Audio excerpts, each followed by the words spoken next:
Hi అండి. ఈ plant తెలుసా? నేను చెప్తాను. దీన్ని వాకుడుకాయ మొక్క అంటారు. అంతేకాదు నేల మొలక, వాకుడు, ముళ్ళవంగ అని రకరకాల పేర్లుండాయిలే. దీని ఆకారం చెట్టు ముళ్ళు కారణంగా ముళ్ళవంగ అంటారు. పాతకాలంలో గ్రామీణ ప్రజలు ప్రకృతి వైద్యంగా ఈ మొక్కను ఉపయోగించేవారు. ఆయుర్వేదంలో అద్భుతమైన ఔషధ గుణాలున్న మొక్క. కాయలు ఇంకా రాలేదు దీనికి. ఇప్పుడే పూలు వస్తున్నాయి. దీని కాయలను కూరగా వండుకుంటారు. చాలా బాగుంటది.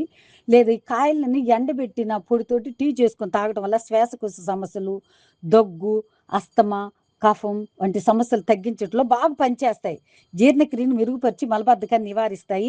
ఇది యాంటీ ఏజెంట్‌గా పనిచేసి చర్మ సౌందర్యాన్ని పెంచుతుంది. ఈ కాయల రసం లేదా కషాయంతో నోటిని పుక్కిలిస్తే నోటి దుర్వాసన, పంటి నొప్పులు తగ్గుతాయండి నాకు తెలుసు.